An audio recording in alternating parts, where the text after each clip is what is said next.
Ja, vi kører bare bort fra her til akkurat husmøte, henda måneden, september, ut i herrens år 2019. Vi begynner i halde det var juli og 16. Halde husmøter, halde det var øyne for måneden. Og det ikke akkurat det vi vaksne nekka, så det det ikke, men gengar ikke lysa vidt. Men det kanskje mest for okkar egen skilt at vi halde som møtene, rattleseren og jeg sjálfur. Det har onkur andre med å være vi og sånt, men det har vist at det sinter av støvot vi tog. Kanskje at det tungt og det lengtligt og det nek vi bøybelna gjerra og ta ut hava til så akkurat som bøybeltøymar. Ofta det sprutar så lengt at det må døylas ut vei, det vant det vi røysen i kvöld. Men sama gjer vi tøy. Ta ut hava bare møte i øyne fra mannen, så mot hava burmål tøy.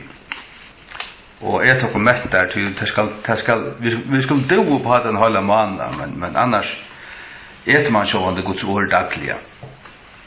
Og kvöld har vi hinsett her, til å være jøknet her, Herren Jesus Kristus i Genesis, eller Genesis.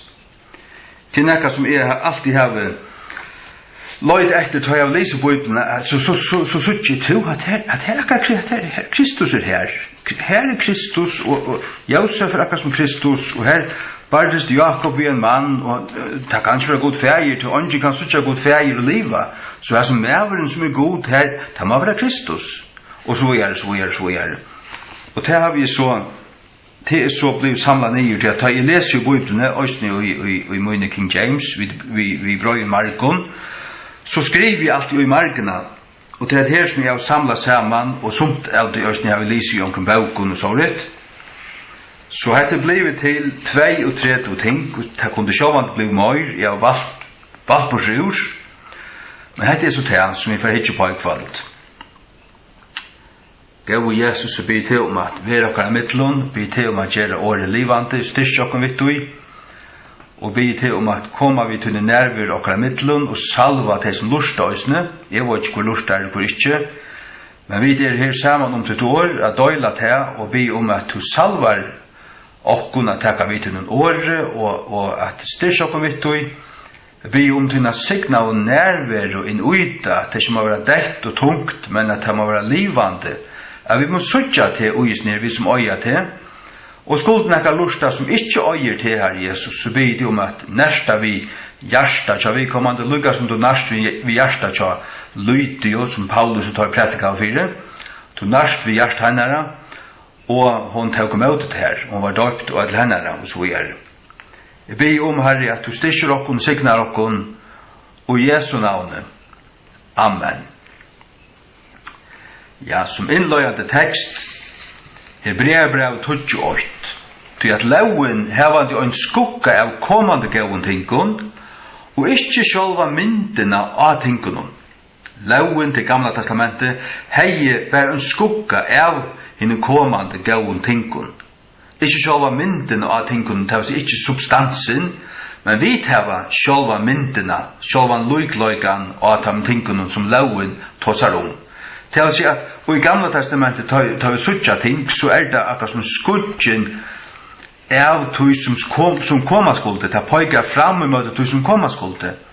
Og den substansen Kristus, til oppfyllt i hånden, og så vi planta inn i han, og så arvar vi alt det her lyften og alt det her i Gamla testamentet, sjående sumt til Israels folk, til god lovadom Israels land, og alt det til atler æver, og han skal sikna avkom Abrahams, Isaks og Jakobs, til så til torrara.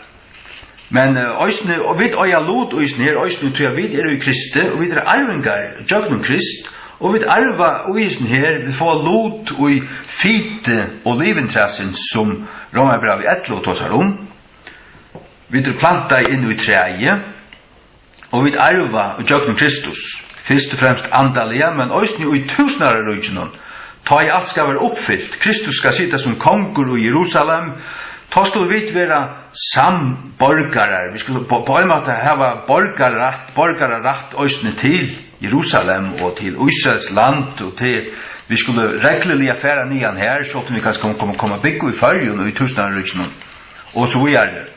Så vara vi samborgare vid Taimon och i avlagan så är jag östne ta nutja Jerusalem och vid öja himmelen som okkara bostad, okkara eviga bostad. Halleluja. Kvoss och kvärt och akkurat detaljerna i tog det kommer att vara, det vet vi inte akkurat 100%, men vi lutar av god att han är Jesus är färdig höjv att göra på en stad till röjar, ta en liv och gjort han till röjar, så skulle han komma efter och täcka och vi skulle vara här som han är.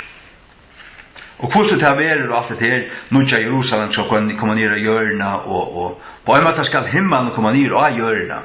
Men så ska Gud skapa nutja gör och nutja himmel och så kommer ävenlöjken och allt det här. Nå. Hygg, hatta var det som inlöjande. Det första vi sutja och i Genesis, här som vi sutja Kristus och i Genesis till och första kapitlet. Det som jag vill visa av till det att i Genesis 8:3, 8:6, 8:9, 8:11, 8:14, 8:20, 8:24 och 8:26. Her sier God til seg år, og det stendur, og God sier, til døms 8:3, og God sier, være ljus, og det var ljus. Altså God skapar vi sin år, Guds munnur talar år ut, han sier hva skal være, og det er. Det er, ikke verer vi ett, men vi er i, be light. Til ikke become, til be, let there be light. Være ljus, og ljus vær. Og det vær ljus bløyv. Halleluja. Så vi vet at det er god skapa i visen ordre, og Johannes 8:3, vi kjenner at det ser vel, vi skulle lukka lesa det. Johannes 8, det er 723 i Nya Testamentet. Jesus vil kalla over åre, han er åre. Og i byrjan var åre, og åre var tja gode, og åre var god. Hinn samme var i byrjan tja gode. Vers 3, öll ting var gjørd av honom, ikke av tog, men av honom, til at åre er en personer, så er det han. Og han er kaltkin. Og utan han var ikke nekka ting gjørst, så var gjørst. Så at ta i god talar, så er det, og det er, altså år skapar, så er det år en person, det er personlig gjørst, søytne, og i Jesus Kristi. Og tog kunne vi si at her er Jesus Kristus. Tog god skapar, og god er god feir, god sonren og god halvtjanden. Det vil si at god feir kommanderar, hvis vi nu var atter til Genesis, god feir kommanderar, og god åre skapar. Og god halvtjanden er så kraften. Vi sutja han på en av veien. Og i vers 2. Og jøren var utan form og taum, og myrskur var på asjonen av djupenon, og Guds ande rørdist oppi asjonen av vøttenon, og rørsla er kraft. Han kvulde ikke, han la ikke her, han svev ikke, han rørdist, han tyrrei, han sittrei, kan man säga. Rørdist, det vil si, akkurat som bildjer, du veist. Og til akkurat som, ta du lyser el-orsko, så er det en bildja til en alda. Til en alda som fyrir, til partiklene fyrir som alder. Så her er Guds kraft, og God feir er han som talar, han som atlar, han som vil, han som sier, kommanderar, og Guds sonren er åre som fyrir ut, og Guds munn er som skapar. Vi leser også i Kolosserbrevet 8:16, 17 i Nya Testamentet. Det er alltid en glæding. Vi festast i kvöld, annor sitta og jeg vet ikke, tvattla, hitja til sjøvnarpi og stortlakassar vi fotball og alt mulig. Vi sitter her og godt okken i Guds åre. Kolosserbrevet 8:16 og 7:284. Her sier Guds år øysene. Tog at av honom var allting skapa, vi får att till 15. Som mynden så skönliga gods, hin fyrstefödde till för en skapninge, det vill säga till Kristus. Han den fyrstefödde till för en skapninge. Han inte födder, men han okkon hin fyrstefödde. Han till hans rank. Inte att han födder, han onka början. Men han hever till plats i att han hin fyrstefödde. Lukka som, och jag är kvar familj, men ekon sonen så han fyrstefödde, han fär ett avs rank, han rätt till arven, han haggre än hinner. Han fyrstefödde sonen. Vers 16. Så att av honom var allting skapa som i himle och som i jord, skönlig och oskönlig, kvörst hei vere sig trönor, eller herradömer, eller första dömer, eller måtter. Allting var skapa av honom och till hans ära. Og han fyrr enn allting. Han fyrr, han åren. Han åren. Ikke at han blev til åren, men han fyrr enn allting. Og av honom allting henga saman. Han tog seg her om Kristus. Til av honom, for han har akkurat nevnt på en åren, en fyrsta fødda, til for en skapning, til Kristus. Guds år alltid så sånn at det lyber ikke om. Särskilt du honom när kan stanna så visar det att till han som på inte åren, inte han som åren här, men han som åren och till Kristus. Halleluja. Låt oss föra fram till Hebreerbrevet 8 i ösnen. Hebreerbrevet 8. Mycket skundar för dig så känner bara kloter och helt du bara ta så en timme så får det så jag kost näck vid Noah eller en timme kvarter eller kvarta så verur och så kan vi fortsätta nästa färd. Hebreerbrevet 8. Jag tror sonen alltså kvar verande bjärstlöjden av duld hansara och uttryckliga mynden av personen hansara och haltande uppe ötlun tingun vi åre kraftar synar. Lägg märke till, han helter uppe, han skapar i året synon. God färger skapar i året synon, och året Jesus. Jesus året, han ompår året, han året. Och han helter uppe i öllum tingum vi året kraftar synar. By the word of his power. Och kraften i tröjanden alltid, sipar alltid till halkandan. Så att det åre og kraften, åre og halvtjanten, god fægir, god soner og halvtjanten som skapa, men det var helt oppe vi årene. Men her det åre kraftar synar, det vil si åre og kraften genga hånd i hånd, til arbeid saman, Guds kraft og Guds år og Guds kraft, halt öllum tingun, just så lois, som Gud skapa i deg, og det var hilden og i varvarslo sier Peter, inntil det skulle genge under. Det skulle genge under ved Miklum Brætje. Det var hilden og varvarslo, inntil hin dagen, inntil dauma dag. Ja. Vi færa så vujare til punkt 2. Nu færa vi atter til Genesis. I Genesis 3, vers 15, her så vi så kvinnunar som morslar høvur høgormsins. Genesis 3:15. Han sier vi Evo, god fægir sier vi Evo, og jeg vil sette futjenskapet mellom te, han sier vi armen omskylda, jeg vil sette futjenskapet mellom te, armen, og kvinnuna Evo, og i mellom så tutt og så hennara. Te skal morsla høvur tutt, så kvinnorna skal morsla høvur høgormsins, og tu skal morsla hæl hansara. Hæl. Og jeg mener det hælen, hvis en høgormer bøyde det i hælen, så nær han ikke bøyde det, men han merste det. Han glepsar etter der. Han stinger det. Og hatt det ta i høgormen rønt å drepa Jesus, han tåg han, og han slapp han neglan av krossen, og han døye. Du vorst.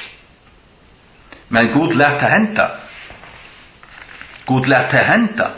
Han skulle ju dodja. Han gläpp sig efter honom. Han beit efter honom. Han var övervigan. Han var en grammor. Han la efter honom allt han sa liv. Och hans fransara föjing. så sendte han ut og han drep at bøtnene i Nazaret, eller i Bethlehem og her om Løyera. Og han tok Jesus, og han ble krossfester, og ta i til hende så kunne god feir ikke hitje på han. Tog at okkara synd, og Guds vrøye ble helt ut iver han. Men, hva hende samstundes? Jesus morsla i høvur hans herra. Hvis du først har snudd i høtte, så blir det ytla sartur. Men blir du biten lukk i hælen, ja, så kan det grøvast, og det grøttest i Jesu føre. Han døye, men at trea det lukka i halvtjanten og god feir han atter, og han røys opp atter. Han ble ikke verande deir. Han ble ikke sartur i høtte, når han ble biten i hælen. Men høgormeren ble morslaver i høtte, så han fikk alvorlig han skeia. Så han det først du morslaver i høtte, så var det skeia. Og vi så ikke her at Kristus størsikrar iver første dømen og måtten og i krossen og i Kolossebrevnen 2, 14-15. Kolossebrev 2, 14-15. Stendet om Kristus, altså i 271 i Nye Testamentet. Slettar han det ut håndskriftene av fyrskipanen som var imot i okkon. Han slettar det ut håndskriftene. Det vil si, ta vidt at du bråte Guds bå, så var det alt oppskriva og i Guds bøkon. Det var imot i okkon. Det vittne om okkar synder, men det ble slettet ut. Som var anstøys okkon. Det var anstøys imot i okkon. Og tok henne borster hverja håndskriftene og brev. Neglandi henne til kross hansara. Han nelti disse håndskriftene etter skuldabrevet ble det tås om av evangeliske møten. Han nelti det til kross hansara. God feir nelti skuldabrevet til kross hansara. Det er også ta i Kristus døye for meg. Ta blå mot skuldabrev av min synd. Alt som er imot meg. Det stender det var imot jokken, anstøys jokken.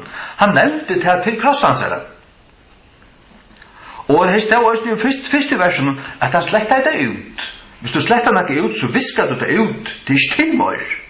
Tog at Jesus gjør det godt for det. Han døg i 4%.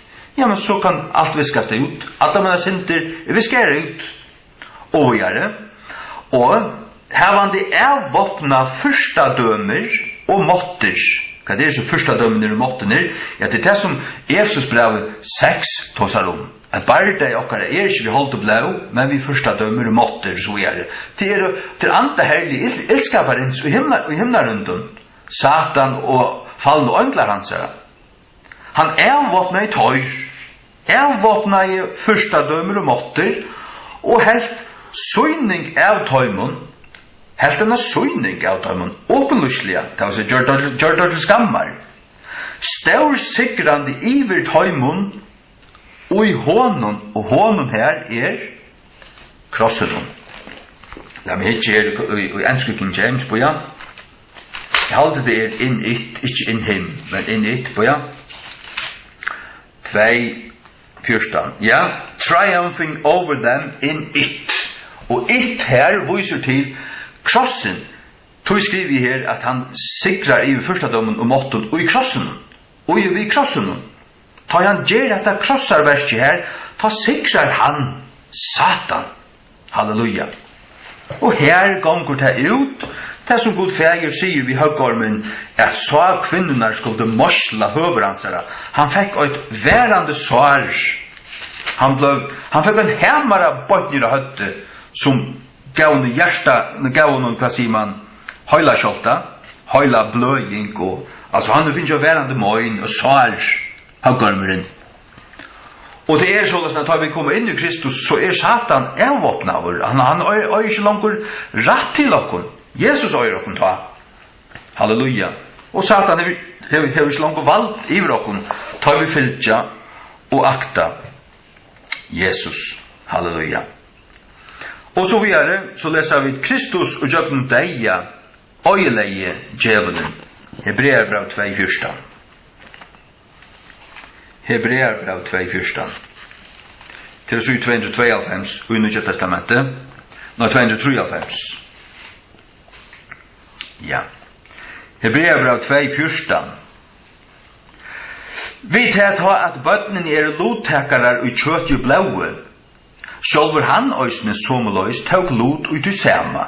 Det vil si Kristus tåg lot i kjøtt i blaue. Han gjørdes mevur, kom i likame, kom i kjøtt i okkara mittlun.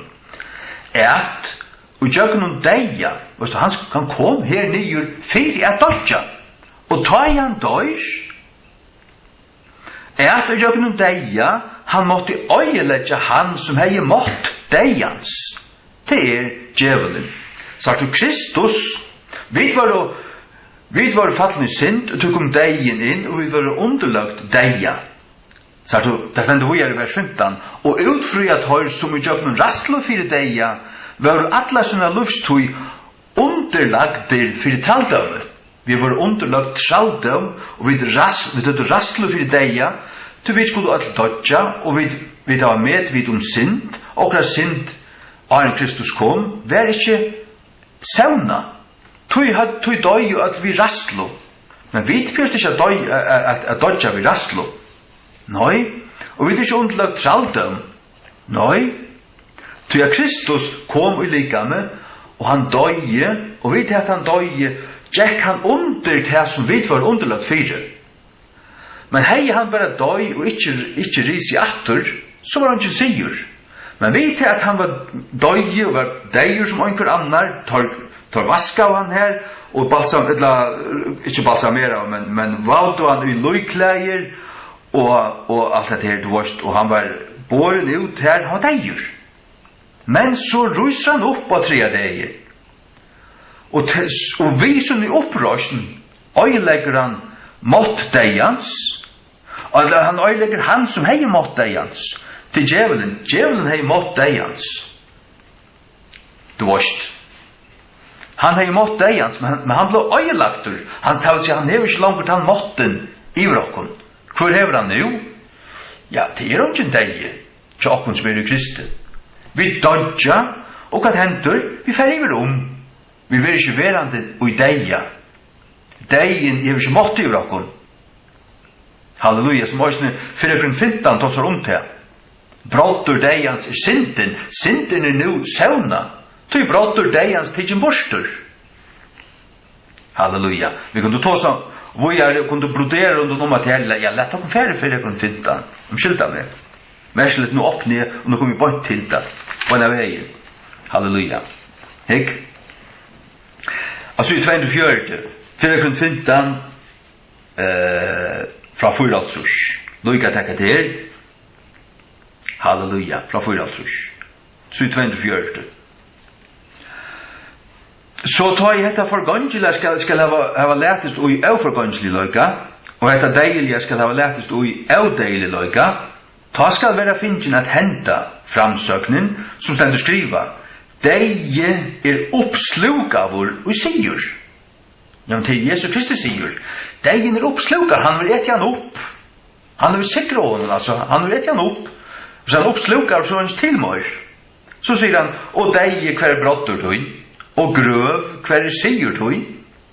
Så sier han, brottur deians synden, og styrke syndarinnar lauen. Men så sier han, men takk vil til Guds, som djevur okkun sigurin i kvarjon, synden i og deian.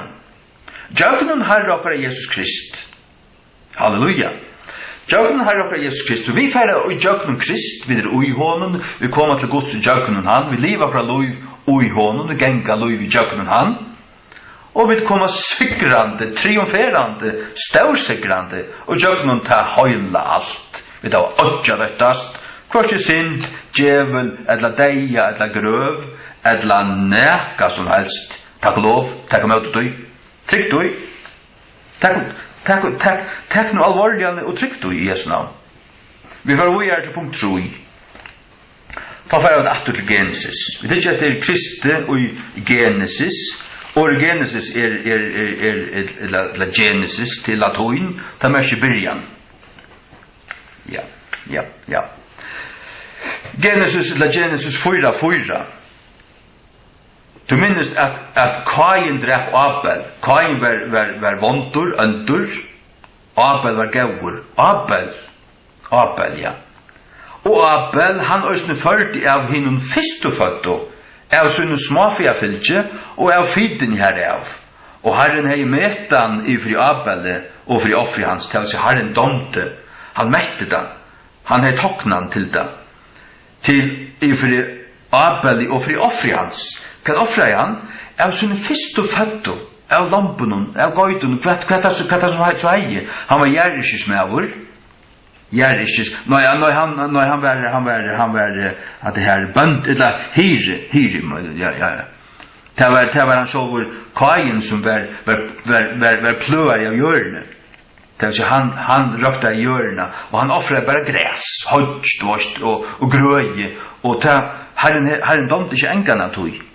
Men Abel, han offrer et lamp, han slaktar og til blåflyter, og god hever metan i fyrtøy. Ja. Og til han sa til det første fødte han offrer. Han offrer ikke det tria, eller alt som er brått på øynene, men det første fødte. Det første fødte. Og Kristus, hva er nå Kristus? Hva er det her? Det første fødte. Ja, hva er det Kristus og gjør her? Jo, du så elsker jeg god høymen, at han gav sånn hin øyngittene, til dessa hver som helst du tror han skulle ikke glætast, men det var avtverand til liv. Så Kristus er Guds øyngittne. Han ser første fødte, kunne vi si, men han ser øyngittne, han gæt han ser øynaste, men tog øyne, han ser første og øynaste, og han blir offra over fyr okkon, som et fullkomlig offer, halleluja. Og i Kolosserbrevet 8:15 stender øyne, at Kristus er hin første fødte, så får han skapningen. Det stender her. Vi kunne lese det. Kolosserbrevet 8:15 til og suju atur 240. Vi tar verja fyr. Som mynd hins av skjønlige gods, hin fyrstefødte, tjokføren skapninge. Vi sa det Johan, han er ikke fødder, han er ikke skaptur, han er noen byrjan, han kom. Men ta byrjan han ikke, ta kom han fra himne til gjerrar. Han var gjørt og kjøtt, men han var tilåren. Han er avgjør, han er noen byrjan. Nei. Men han er Guds fyrstefødde, han er okkara fyrstefødde, han er fyrstefødde ikke for en skapninge. Tusen skapningur er en skapningur, tusen fyrstefødde er Herren Jesus Kristus, han er iver okkon, han har tatt plosset til, han har sikkert til hans posisjon, ui ödlun. Ödlun som tidligere, begge tja øynglun og tja okkon menneskjun, tja ödlun, så er Kristus, han er hin fyrstefødde. Halleluja. Han har tatt posisjonene. Ja. Vi får våge til Enok, og vi hittar på Genesis 5:24. Ja. Enok. Genesis 5:24, og Enok Jack vi gode, han vil en godlig med, han er stund at her, han har haft det som sitt hjärsta mal kvönde. Hva vil god? Hva er god? Her tåsa så løtt, her vil ikke være. Så er han ferdig ned i fjallene og bygge, og så er at Guds nærvære her, og han er dinge ved god, fyllt gode.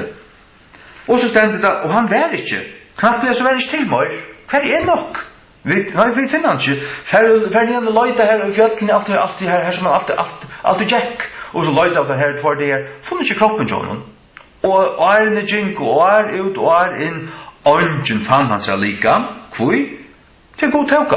Altså, nu broderer jeg sin rundt om et her, men bare for å illustrere det. God tauka. Jups, oppa til. Og det var altså, den første som det nekket hendte vi, men det hendte også vi Elia, og så hendte det vi Jesus Kristi. Og i Gamla testamentet er det profetisk, og i Nya testamentet er det substanseren til det som pågår fram med møte. Det vil si at God tekker en opp, det pågår fram med møte til at God ferie for å teka Jesus Krist opp. Og hendte det? Ja, det hendte. Det hendte. Markus 16. Halleluja. Markus 16, 9.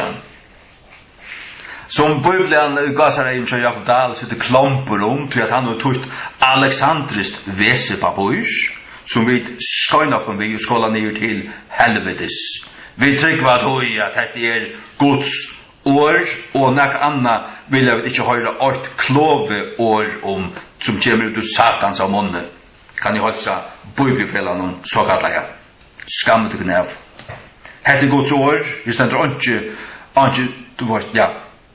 Vi läser den. Markus 16.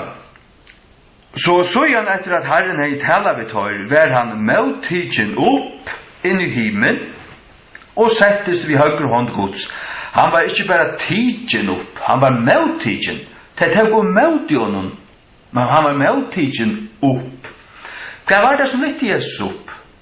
Jo mer han talar vid tar kommer skugga i och skugget tog han. För det skugget? Det halvt anden. Halvt anden är omslutta Jesus visen i kraft och lyft han upp och tar han kom upp till himmels så blev han mottidgen akkurat du kan förstå där Guds armar har tidgen han emot i honom tar han kom upp väl att du kommer gå väl att du kommer och 4 Timoteus 3:16 nu vi trycker alltså och bibelbok Guds bokstavliga kvarjon tog øynaste året og trus du ikke kvarjon tog øynaste året så kan du ta og skamma deg av og trykva kvarjon tog øynaste året for det, men til det som måste ha øyna som hever et år Guds og til førska King James 4 Timoteus 3:16 Åtans trusmål, mykje løgndardømmer godlighøykans.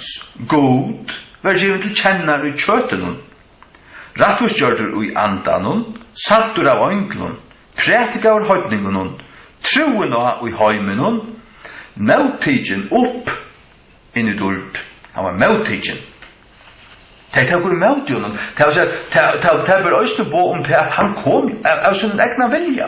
Han var jo opprisen her. Han har fotla dårligt atter ut som opprasna likame. Og han kunde komme ut med vekker her som det var last. Han var opprisen. Han var fullt. Han var i fotlun lujtje atter god. Det vil si, han var god også til han var i hjørne, men han er i lakkase. Han er avklatt av en part av dårligene, men her er han tidsi alt på seg atter, og han får opp. Og det tar imot i honom. Halleluja. Ja. Hikk.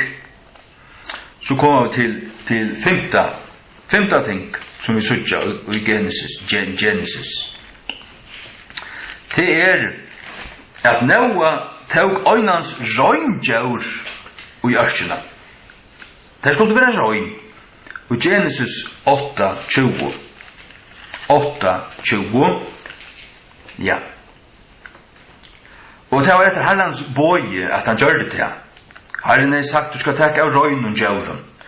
Og Noah bygde jo et altar et Herren.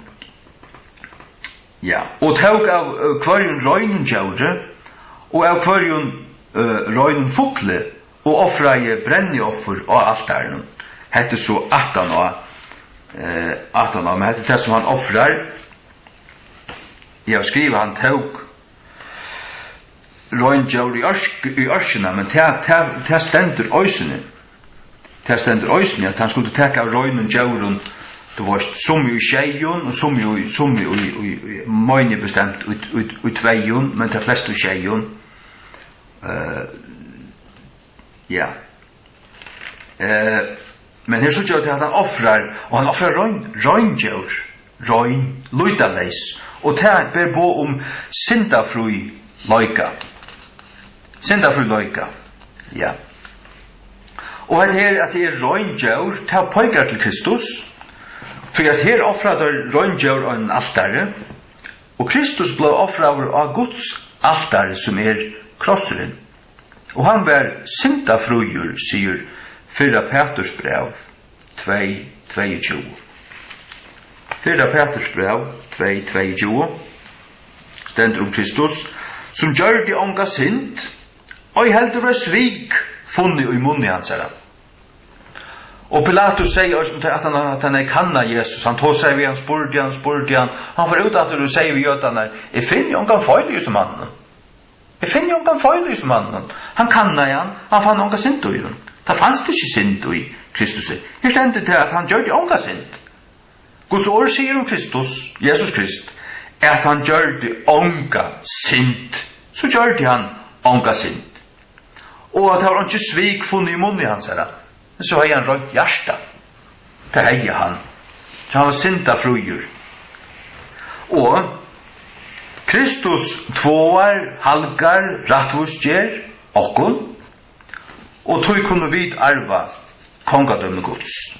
Tog vit røyn djaur, som kunne genge inn i ørskjena. Ørskjen Guds frelsa, ørskjen himmelen, ørskjen avløyken òsne. Så vi kom under Jesus Kristi blau, og vi var rundt seg. Vi leser i 4 Korint 6. 4 Korint 6. Og Jesu navnet. Så jeg, lukka som Aurøyn Djaur kunne ikke genge inn i ørskjena, og han offrer ikke altaren som han bygde i 18. syndaflauna Aurøyn Djaur. Han offrer i Røyn Djaur. Såleis kunne Aurøyn mennesker ikke genge inn i himmelen. Og det sier Guds ord, og i 4 Korint 6, 9 og 21. Vi leser det. Vil at det ikke at hinner aurat viso, skulle ikke arva kongadømme Guds. Vi ikke vidløyter, kanskje siløysingar, eller avgodadorskarar, eller hårdomsfremjarar, eller kvinnolatier, eller misbrukarar av seg sjálfum vi mattkine, eller tjauvar, eller goyrir, eller drittjumenn, eller ilmælesmenn, eller peninganøyarar, skulle arva kongadømme Guds. Det vil si, livet du hatt at et loiv.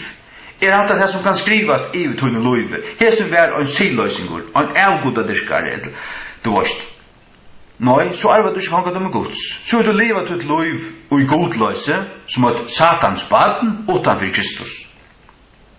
Men, så sier han vers 11, slujtjer vauro summer av tekon. Og det blir flest. Så har det liv og gjøtlast tenkon her, men det gjør ikke Guds baden. Så han sier, men tid jo tvåeier, men tid jo halkeier, men tid jo rattvis gjørder, og i navnet Herrans Jesu, og vi anda Guds vårs. Og i navnet Herrans Jesu tar vi trygg på han, tar vi blivet hans herra. Så tar vi vende og trygg og blivet hans herra. Så hender det her at vi blivet døpte. Det troar det, og burde ikke pinke på at en avsletting av en kauhøyt, noen vantryggvande, avfrelst og prest i lutherske kyrkjene. Det ikke her vi der rom. Vi tog som tar det å bli Guds baden. Ta kanskje det ble døptur, så ble navn Jesu Krist nevnt i der. Og vi anda Guds vårs, by the Spirit of our God. Det et versk av honom, det han som gjør det. Det han som arbeider ut der, røntsa til, og halgar til. Og du erst halgaver av Jesu blau. Vi Jesu blau, til vaskat denne syndborstor. Og halg anden bors ut der, og han gjør til et Guds baden. Du erst et Guds baden, til et Guds ande bor ut der. Ja, halleluja. Ja, tog vi drøyn, tog vi at vi vaska Jesu blau, og Guds ande bor ut, og vi innsikla vi halg andan, stendur, og i Efesus 8. Det nutjo, det skjei, Efesus. Skulle du ikke hoppe her til, Efesus. Efesus 8:13. Ja, innsiklar vi halk andan, hikk. Efesus 8:13, og kvantit østen lito til 22 og kvantit østen lito til Krist. Etter at det har du sannløgs åre, glede bådskap frelsetykkara, og i kvarjen østene, etter at de tro, personlige, til trus personlige av Kristus, så vil du innsiklar vi hinn høylaja anda av 48, som pantur, arvsokkara, han panturen, han en utbetaling, en pantur, en tryggjanargjald, kan man kalla, det som en pantur en tryggjanargjald, vi til at ande Guds bor i okken, tog vita vi til at vi endurløst, vi kjøpt inntil endurløsningsna. Inntil vi var endurløst, det vil si at vi var bjerga i ursen sindi allikame, og litt opp, og synden vi løst fra syndaren allikame, og vi får et nytt likam.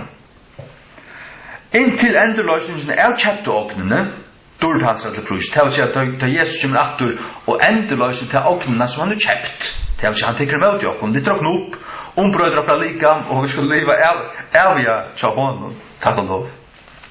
Det er dårlig for det. Ja. Vi færre vi til punkt 6. Vi til punkt 6. Ja. Det Genesis 9:16. Genesis 9:16. I Jesu navnet. Et stort det her.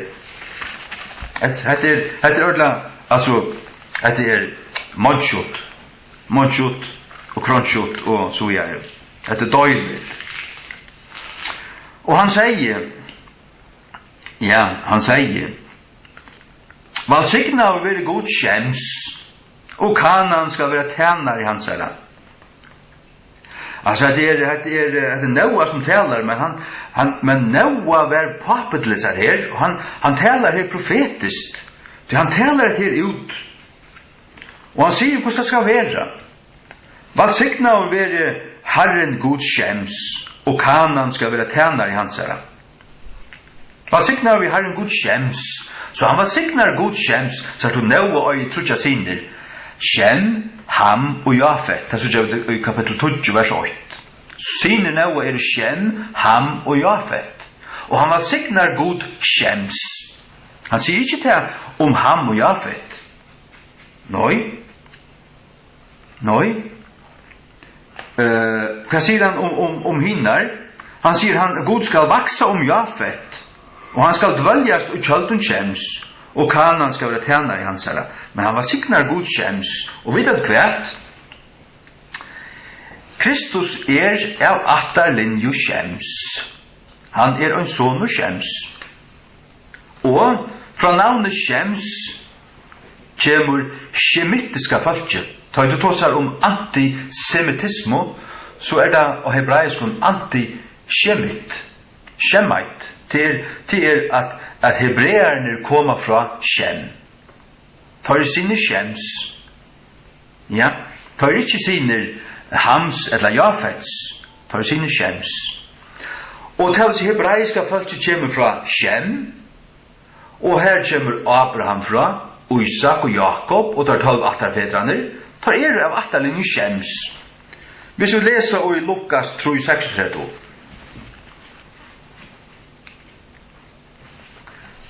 Lukas 3:36. Det attartal var Jesus Kristus. Det så i øynefors. Som var sonur Kainans, som var sonur Arfaxads, som var sonur Sems. Og Sem grikst for Shem. Sagt du, Nya Testamentet skriver griskon. Som var sonur Noah, som var sonur Lamek, så vi holdt atter til Adam. Men Kristus av Shem. Og Noah valsignar Shem.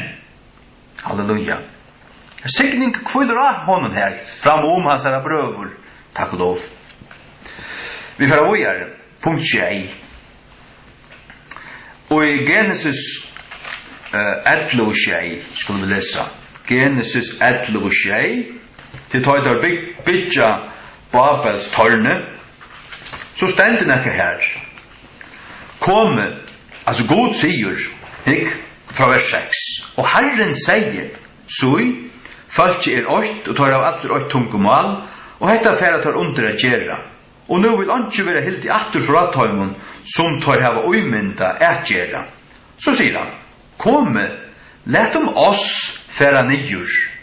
Og her ørskjemna tungomal tja tøymon, tar mig ikke skilja talo hvers annars. Herren sier, kvann tåsa Herren vi til han sier oss?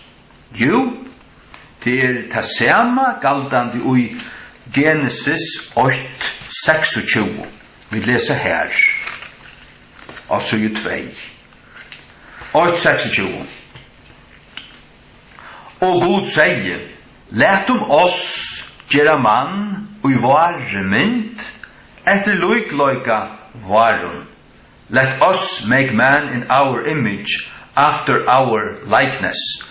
Så er du, jeg har valgt ordet oss og ikke okkun. Til tog at jeg har skil på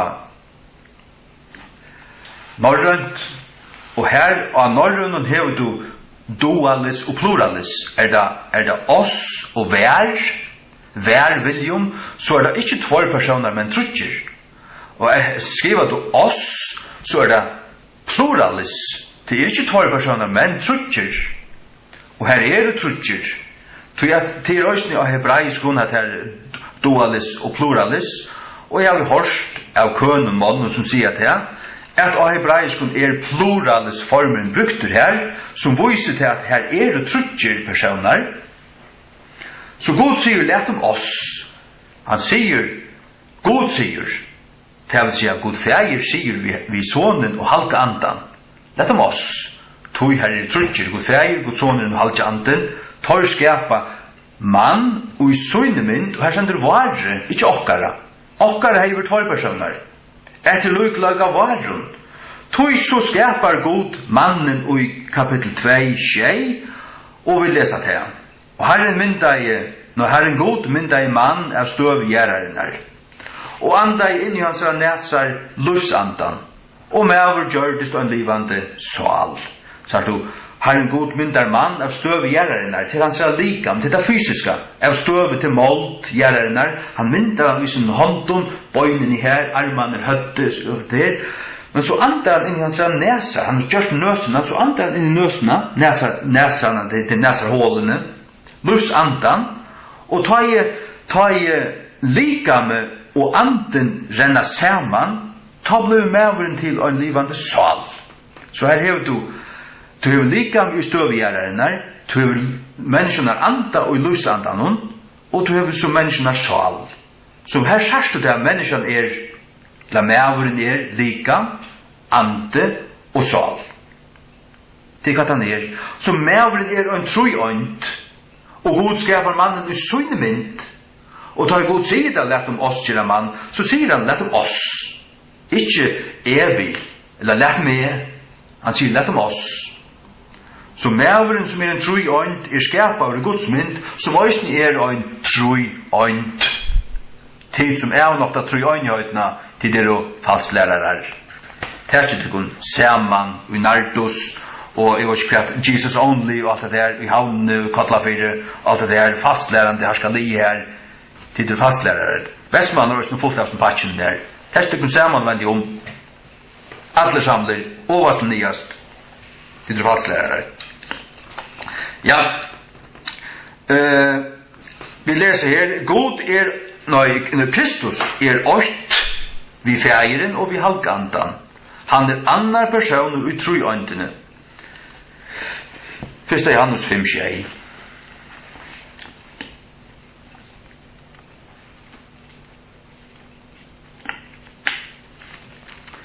Johannes 5:6. Og hette her var vi det bæra og i føreske King James. Til her var det slett jo Bibelen Dals og Viktors. Bibelen Eglia Leslia sagt. Eglia Leslia. 1. Johannes 5:6. Til at her er trudger som gjeva fragrøying. At gjeva fragrøying til å vittna. Gjeva fragrøying til akkurat som en ratte. Gjeva fragrøying i himnen. Fægeren, åre og halvjanten.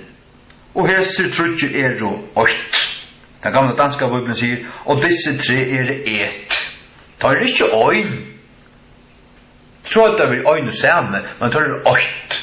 Det vil si at det trudger parstar som kommer saman, og tar er saman, så er det en hold. Hva er det? Det er god. Men god fægir er god, og god soner er god, og god halvjanten er god. Tar ikke parstar av god, det er god, fullt og holdt for seg, og fullt og holdt saman. Det kunne ikke skiljast et, men det er trudger personer, og i trojøyntene, men tar er separater, såles når lukka som du kan avvisa hver. Lukka som du kan avvisa, hette mot likam, hette mot sal, hette mot ante, til moner av dem. Tror jag moner av god färger, god sinne. Men tar det god. Ja. Hattet det. Matteus 28:19 sier oss nu. Matteus 28:19. Eta fra her. Jo, takk høyder. 94 minutter. Matteus 28:19 sier: Færre til tess vegna og lære i alla tjauer, døypande teg i navnet fægersens, sonarens og halkandans. Så videre døypt i navnet fægersens, sonarens og halkandans. Halleluja. Og til god fæger fyrst, han fægeren, sonaren, og så halkanden. Sørst du, hatt det her. Hatt det her. Og så spyr man om rang og ditten datten, vorskvært, ikke tvattla, hatt god, god.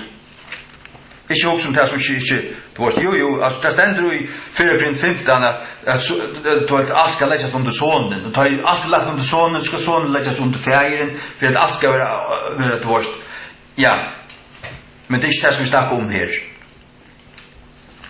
Halleluja. Men nu skapar så tjär vi till att det är god färger som kommanderar. Och vi så tjär till att han som skapar sonen. Vi har sett det långt i Johannes 8 och i Kolosserbrevet 8:16 och utetter. Att det var sonen som skapar. Men det var också färger och också halvjanten. Så att det var god som skapar i allt. Och det vill säga god färger, god sonen och god halvjanten. Ja. Vi får vidare till punkt 8. Genesis 12. Genesis 12. Här söker vi till God sier vi Abraham. Genesis 12:2. Og jeg vil gjøre ut her en mikla tjau. Og jeg vil være signa til og gjøre navn til størst. Og du skal være en signing. Så du, vi vet at her, da han sier ut her, så det det som kommer ut ur honom. Det som han börjar vid honom, men så var det sonen hans, Isakur, og så Jakob, og så tar 12 attarfedraner, og her var en som Juda, og her ur Juda kommer så Kristus, og Kristus soner Guds, og menneskesoneren, godkomne kjøte, og han okkar frelsare, og i jobben han kommer frelsan og evangeliet til allan heimen, altså den signing, altså det versk, det Guds versk, men òsni Israels folk, og god er lukka som lagt Israels folk av hittlina nu i 2000 år, men evangeliet færre til vårt, god byrjar i Israel, alla bygdene i Israel skulle først høyra, men tar alla hadde hørt, og tar det helt av seg, så rister Paulus og tar støvund av felten, og nu færre det av til høytningarna, jeg tog mye ikke mer, til takk ikke nåte, så færre til høytningarna, og så gjengo 30 eller 40 år fra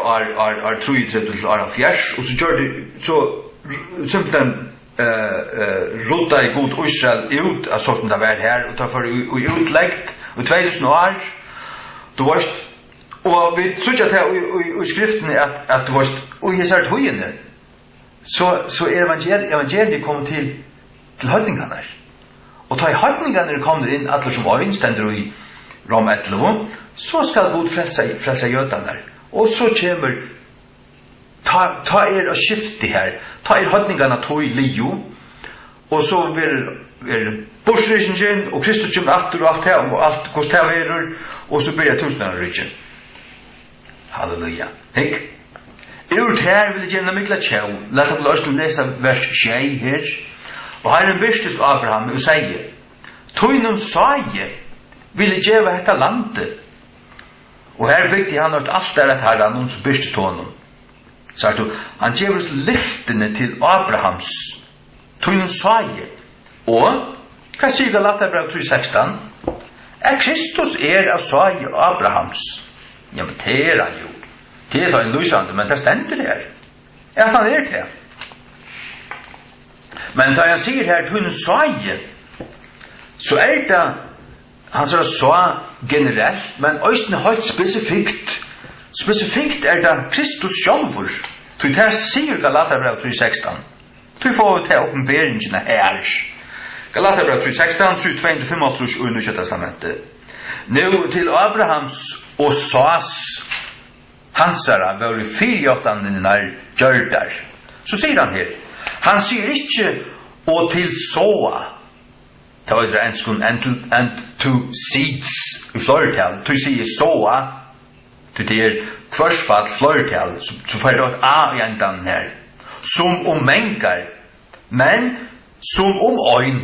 Det vil si at lyftet vil give spesifikt til øyn. Ta det vil give. Til øyn. Og til sas tunns. Til kvarsfall øyntal. Til øyn spesifikker. Og hva det? Kristus. Det vil si at ta i god kjemmer at rundt alt av, så vil det Kristus. Han vil kongur i Jerusalem, og det vil være jødene som takker møt i hånden, som vil rundt om han her, hans brøver, tar vi her. Men vi også sett noe her. Til vi arvingar etter 48, til vi i Kristi. Det stender her til det neste som vi tar her på. Vi som Krist, så Abrahams, og arvingar, samsværende vi 48, til Galaterbrev 3:29. Og om vi være Krist, om tid være Krist, ta tid, så Abrahams. Og han skriver til Galatarer, som ikke var jøder. Ta tid, så Abrahams. Hvor spørt til? Jo, til vi Krist. Og Kristus så Abrahams. Det vil si at her i landardommen og i tog jeg videre planta inn ui til røkta jeg vundtrei som Israel, og jeg Kristus. Du Kristus en grøyn av Israel, og vi planta inn i Kristus, og vi drekker av saften i Kristus, og han en part av Israel. Men Israel fær sina signing fra himmelen altså til altså fra gode til årsak av lyften som gode givet til deg og til så sannelig årsak av Kristi sjálvun. Halleluja. Om det være Krist, ta det så Abrahams og arvingar samsværende vi 48. Hva arva vi? Ja, det høyla alt det som Israel arvar. Og vi får søtja til bæge andalit og til sval til bæge til anda svalar likams. Til det som til dømes Josef fær. Til andar svalar likams. Og til og i tusenarrusene verda som løy fra dem deio. For alla gjørina. Så det som God hever lova Abraham til fær sånne endalige frukt og i Kristi, til Kristus kom ut alla hjørna og vi glede på skapen og det som kom ut glede på skapen kom inn i Krist og det så Abrahams. Så sånn knøyte God alt sammen. Og det stender i salmen God sier Salm 2. Kom til Salm 2. Salm 2. Be ombya mer, og jeg vet ikke hva det er høytningene her, ikke nekka så snart, du varst. Ja.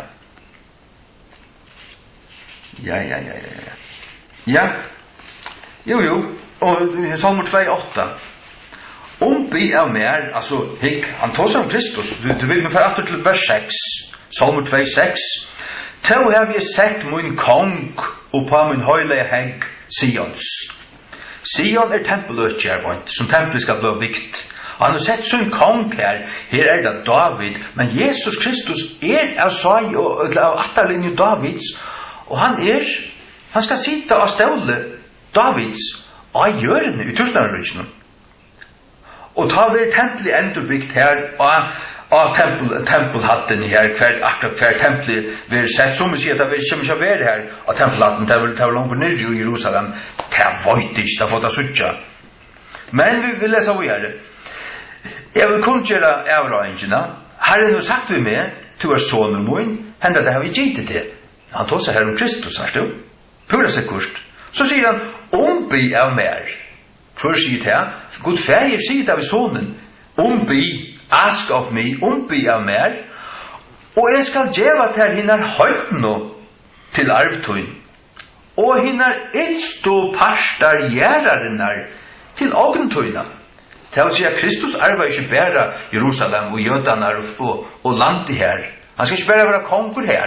Han skal være kongur iver alla jørena. Da han kommer. Han kommer kjøtt. Er du klarer? Er du klarer? Så stender det i vers 12. Kisse sonen, at ikke han vil fyrsten, og det færest fra vegen. Da han ser av røy over kind bertat sinter. Signa alle tøy som setter seg alle til han. Kisse sonen, det vil si at han valgt det. Og da han kommer råa, så kommer han støyra folkaslånen ved en stav av jattene, en jattenstav. Han kommer slå av tjaunar som sjakta. Han kommer sitte her som konkur, og du kommer at akta han gamle. Du kommer akta han. Og du skal bare kissa han. Tjaunar mus og tjolkan. Og kysser du han ikke, så kunne det hent at han gjørdest smavis fyrsten, idlur. Det er ikke han til idlur, vet du. To. Ikke tyrre han til fyrstnes. Halleluja. Ja. Ja. Hva er det nå? Vi tar to sånn tøyma, ja. Vi tar 8 træt. 8 træt. Nummer 9. Melkisedek. Hikk. Hvis det er Melkisedek, der stender han var kongur og prestur. Og hør med nå. Onka stedene og i Bibelen i annars, sars du til, utan i Melkisedek og i Kristi, at ein personer er kongur og prestur. Alla stedene i skriftene, God gjør det så, etter Guds forskrift var det så, at var du salva vår kongur, så slapp du ikke være prestur. Og så slapp du ikke gjøre presta tjenest du. Det var en kongur, og innenfor ja, bei Saul gjør det da. Samuel, han bor i Samuel kom ikke atter. Det er ikke en halv vika. Og så kom en dæver her, det skulle slaktast, offrast. Og så tok Saul bare gjør det da. Og Samuel ble fukande vid han, og det var ikke han ble ikke vid han. Og Saul, i sin frustrasjon, tog i kappan til Samuel, og han skratt nei. Og så sier Samuel at ja, hikk, du mist kongadømme, og her er du givet til en mann et sunn i egna hjärsta, og det var så David. Sagt du? Men her hender det som et øyndømme i skriftene. Vi leser Genesis 14:8. At det kommer med vår her som vi kallar vår kongur og prestur. Og Hebreerbrev sier det at han er utan att. Du kan ikke spåre han. Han kommer bare her. Han kommer bare her. Han slakta kongarna av Sodom og Gomorra, Abraham altså. Så møter hon Melkisedek. Hva er det vidt? 14:18. Ja, hikk. Ja. Nei, vi leser fra 16. Og kongren av Sodom for ut av møte honom etter atterkommansere fra slatringen av Kedor Laomere, og av kongen som var vi honom, og Shavedale, som er kongsynsdaler. Ok, så snakker det her. Men så stender og Melkisedek, kongur av Salem, førte fram brei og voin, og han var prestur kvørs, han var ikke prestur Baal sitt lokkurst, han var prestur hins høgsta gods, og han var kongur. Han var et øyndømme. Og han valsigna i han og sier, valsigna er vi Abraham av hinn høgsta gode, og han er himmens og gjerrar. Og valsigna er vi hinn mest høy god, som hever givet opp tunna fudgendar inn i håndtøyna, og han gav honom tudgender av ötlun. Og tar vi så kom ut og lesa Nya testamentet, særlig Hebreerbrevet, så vil det sagt at Kristus er okkara høvusprestor ever etter skipan Melkisedeks, after the order of Melchizedek. Hebreerbrevet 6:20. Etter døyda, etter ordet godt. At høyre alt det her, man gott av høyres tingen her, og suttja hvordan skriften voven saman. Det bara god som kan hava designet her. Det menn som har skrivet hver som leie, hver som tøy. God har brukt kvært. Var det 40 menn? Var det 40 menn iver et tøyarbil på 1600 år? Høyt fra skåndjara til hira til opp til kongar, David var kongur, du veist. Altså, i alle stattar løvun har god brukt menn å skriva, profeter og ditt og datten, å skriva så dår, og så kommer det saman, alle disse 60 bøkene, og så det en hold, det vove saman, vittnar inn i hvert anna og alt det der, og leter hvert anna opp. Takk og lov. Hebreerbrev 6:20. Hebreerbrev 6:20.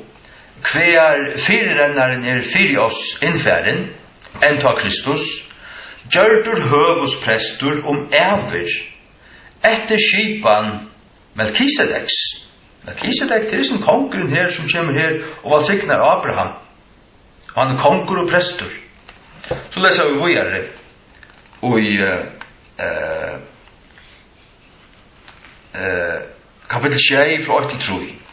Til at hesen Melkisedek, kongur Salems, presturins haksta gods, kongur og prestur, hvor møtte Abraham komandi aftur fra slatringen av kongunen og valgsikna i han, til kvars òsni Abraham gav en tutsjendar parst av at Abraham gav tutsjend til den kongen og presten. Og som kongen og presten en profetisk firmynd Kristus, som kongur og prestur. Halleluja.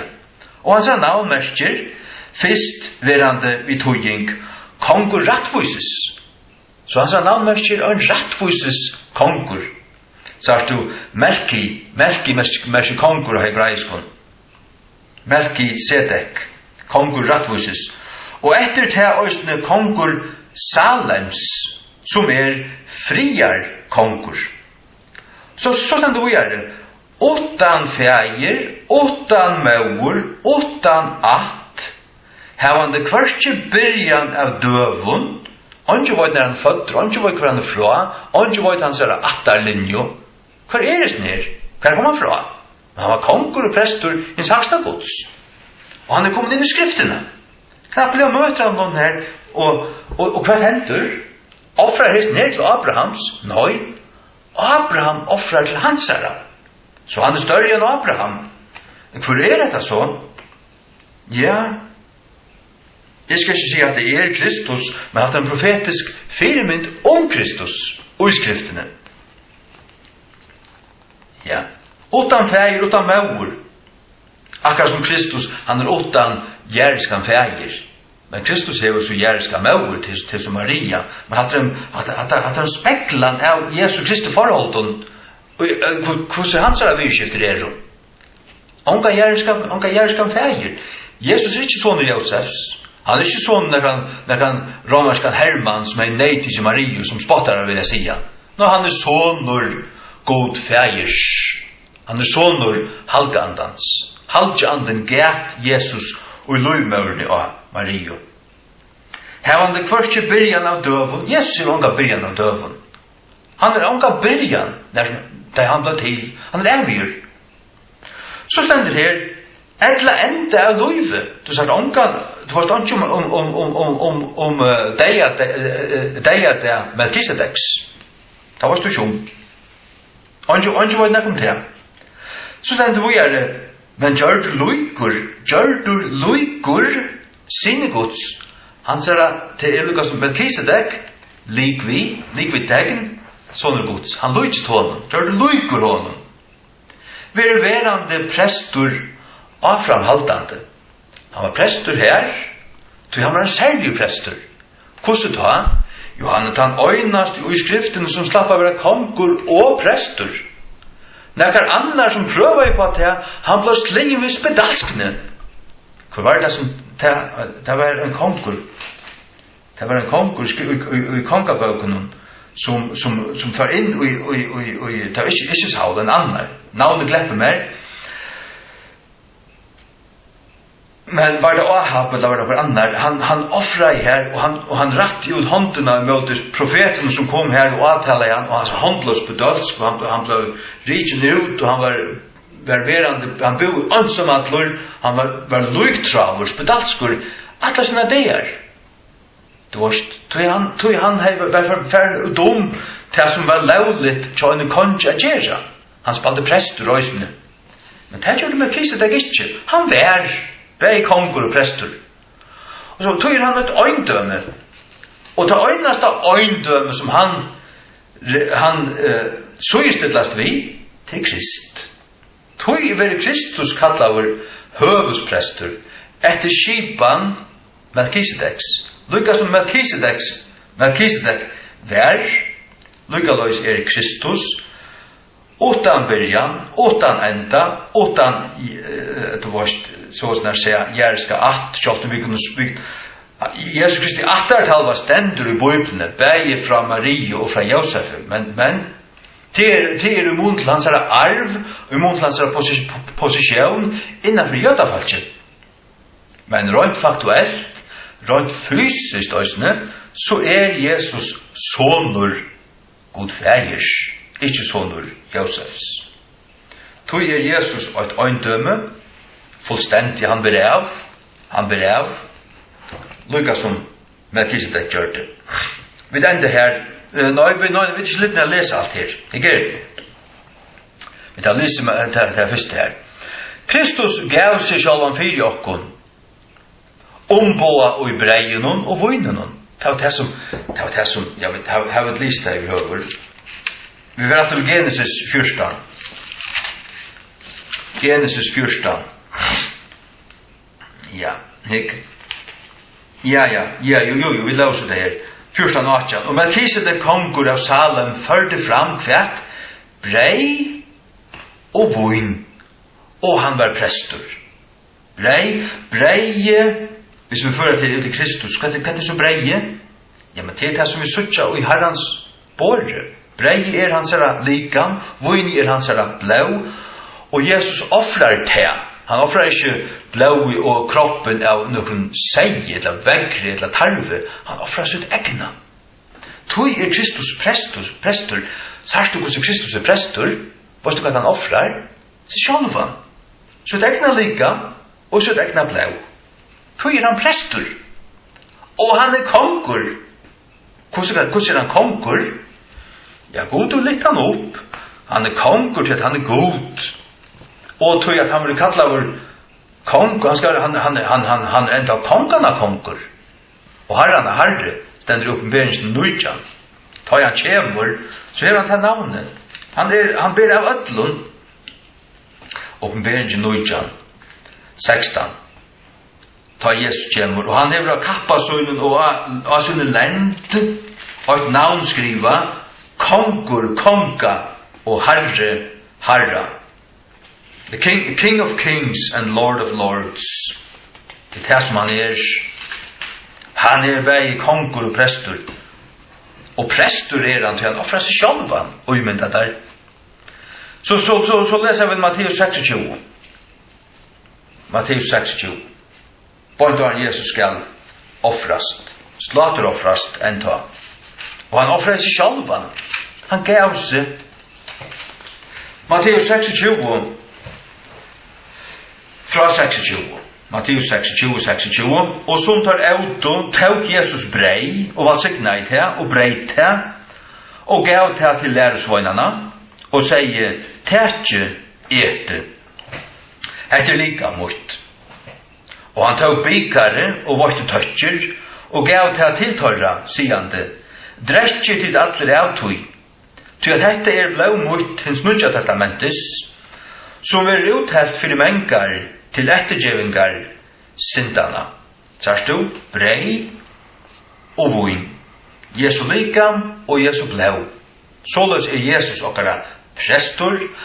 Jesus min øynaste prestor. Jeg har ongan lutherskan prest iver meg.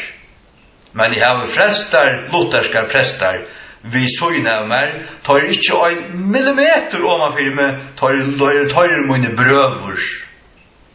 Han som iver mer mot høvor, Jesus Kristus. Halleluja. Vi brøver. Ja. Og vi alle brøver, stendet han. Og vi alle brøver. Han okkar høvor, og vi alle brøver. Nu tås jeg på røym, men til oss nytt litt. Vi leser at det sørst Jesaja 9, vers 6. At det som stender her profetisk ta badene som skal føast Israel og okkon. Jesaja 9:6. Til badene okkon født, sonur okkon given, og stjørnar døme skal være på øksel hansara. Han skal bæra stjørnar døme på øksel søyne. Det er så en stersk røyn. Stjørnar døme, all stjørnen skal være på øksel hansara. Han er kongur. Og hans navn skal være kattla underfotler, rådgjeve, hin mektige god, avutverande fægeren, friar prinsuren. Jeg tog at her vi tog her sendur friar prinsuren, og Melkisedek merker jo friar kongur. Salem, varst du Jerusalem, Salem merker friur, Jeru så okkur annan. Ja. Og han skal være kongur i Jerusalem. Vi takkar fyrir og byatur. Gå Jesus, takk fyrir at som vi da se og lise og se og hørst ut i Norge. Bæg fra Gamla testamentet nudja. Ta nudja letur gamla opp, og gamla er fjalt i nudja, og gamla oppenbæra i nudja. Hvordan det så ta litt kvart anna opp, ta spekla kvart anna, vi sutja det til lukka som gamla er full futja, 8 nudja, tog som det stendur her, og i Hebreabrevet 28, at det gamla er en skutje av tog verilige, og vi tar ta verilige, og til alt veriligt ut her. Ut her at lyften lukka som gingen ut, og ta vera enn gingen ut, ta genga enn ut, det er ikke alt li ut. Men nu bor jeg dette der, Herre, vi respekter det, sutja det, gleda oss til du kommer attur. Du skal få bæg og mos og klem og ditt datter. Og du skal være hjertelig velkommen til du kommer. Vi gleder oss. Vi signer ditt navn og takkar deg for det. Jeg signer av stundene og Jesu navnet. Amen.